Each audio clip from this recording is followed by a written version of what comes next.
प्रिया college से लौटी तो पता चला लड़के वाले आ चुके थे। मम्मी पापा उनकी खातिरदारी का काम अकेले ही संभाल रहे थे।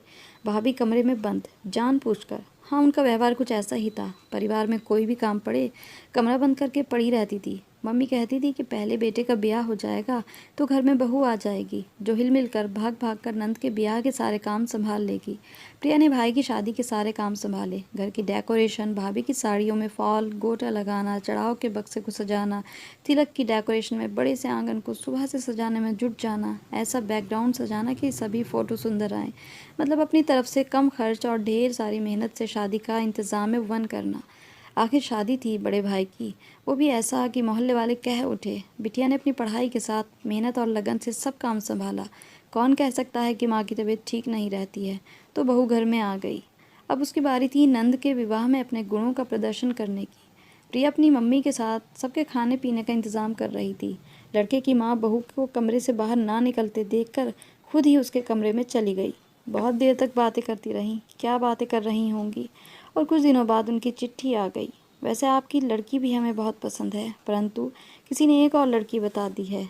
कहाँ है कि इससे अच्छी शादी होगी तो हम लोग उसे भी देखकर जवाब देंगे। पापा समझ गए थे यहाँ विवाह नहीं हो पाएगा, मगर किसने बताया कौन सी लड़की है। कुछ ही दिनों में पता चला भाभी के मायके उनकी छोटी बहन को देखने गए थे, तो ये सब बातें कर रहे थे भाभी। भाभी ने कमरे में अपने भाई से कहा, लड़का अपर डिवीज़न क्लर्क है, कमाता खाता लड़का है, मतलब सरकारी नौकरी है। तुम दौड़ धूप कर शादी तय कर लो। इनकी लड़की किस लायक है और कहाँ शादी होगी देखते हैं। क्यों किया ये सब, जबकि पापा कब से दौड़ रहे थे। मम्मी पापा दुखी थे। अब घर की बहू ही ननद की शादी में ऐसे अड़ंगे लगाएगी तो क्या होगा। फिर भी पापा ने कहा, कोई बात नहीं, उनकी लड़की की शादी हो जाए, हमारी लड़की की किस्मत में जो लिखा होगा सामने आएगा। मतलब अपने ही परिवार के बंदे काम में टांग अड़ाई जाती है क्या। फिर पता चला उन लोगों की बात भी नहीं बनी। मतलब दोनों घर की लड़कियों का विवाह वहाँ नहीं हुआ। समय बीता। पापा के दोस्त वर्मा जी की फैमिली किसी काम से उनके घर पर आई। उन्होंने प्रिया को घर संभालते हुए देखकर वर्मा जी की पत्नी अपने किसी रिश्तेदार के लिए खुद ही प्रिया की माँ से पूछा, अभी तक रिश्ता नहीं किया आपने प्रिया का। माँ ने सारी बात बता डाली। अच्छा लड़का मिलते ही चटमंगनी पट ब्याह कर देंगे। तभी वर्मा जी की पत्नी ने किसी से फ़ोन पर बात की और प्रिया की माँ की इजाज़त लेकर प्रिया का फ़ोटो किसी को भेजा। तुरंत ही प्रिया को पसंद कर लिया गया। और फिर वर्मा जी की पत्नी ने बताया कि उनकी भाई भाभी इस दुनिया में नहीं है, पर उनका एक बेटा है, उसके आगे पीछे और कोई तो नहीं है।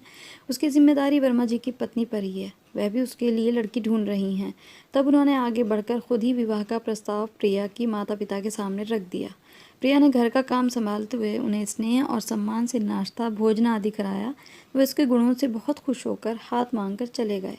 उनके जाने के बाद ही प्रिया के माता पिता ने आपसी सलाह करके अगले ही दिन वर्मा जी और उनकी पत्नी को लड़के को साथ लाने को कहा।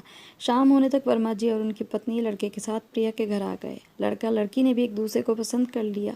प्रिया के माता पिता को भी लड़का बहुत भा गया था और जल्दी ही शादी पक्की कर दी गई। भाभी तो मायके गई हुई थी। उन्हें आने पर पता चला कि कहीं विवाह तय हो गया है। उनका असहयोग पूरे विवाह कार्यक्रम में भी रहा। मतलब प्रिया ने अपने विवाह की सारी तैयारी भी खुद ही की, जैसे गेहूँ चावल बीन कर रखना, साड़ी में फॉल लगाना, सामान पैक करना आदि। इसमें नया क्या था, ये सब तो वह अपने भाई के विवाह में भी कर रही थी। अलग ये था कि माँ बेटी ने ये भ्रम पाल रखा था कि उसकी शादी के पहले बहू आ जाएगी और सब संभाल लेगी, और इसमें बुराई भी क्या थी। तो अब वो विवाह के पहले तक सभी काम प्रिया कर रही थी। लोग कहते थे कि बेटी से कितना काम करा रहे हो, जिस पे से डर ऊपर से ये था कि भाभी अपनी चतुर चालों से किसी काम में अड़ंगा न लगाते। भाभी तो कह भी रही थी सबसे, अच्छा है इतनी पढ़ी लिखी लड़की को विवाह के नाम पर कहीं छोटी सी जगह में झोंका जा रहा है, जो किस्मत में लिखा है। आज प्रिया के पति उच्चाधिकारी हैं, अपनी मेहनत और लगन के बल पर। उस समय प्रिया की भाभी ने उस समय टांग अड़ाने का काम ना किया होता तो आज वो अपने पति के साथ इस मुकाम पर होती क्या। अरे कभी कभी ऐसे टांग अड़ाने वालों का धन्यवाद भी देना बनता है, क्योंकि वो आपको किसी गलत जगह पर जाने के बजाय आपके लिए श्रेष्ठ उत्तम मार्ग का रास्ता खोलने में मदद करते हैं। हमारी बात कैसी लगी, कमेंट करके बताइएगा ज़रूर कि बात सही है या गलत, और कहानी कैसी लगी। अगर अच्छी लगी हो तो इसे लाइक ज़रूर करें, शेयर ज़रूर करें, और मेरे चैनल को सब्सक्राइब करना बिल्कुल भी ना भूलें। Thanks for watching.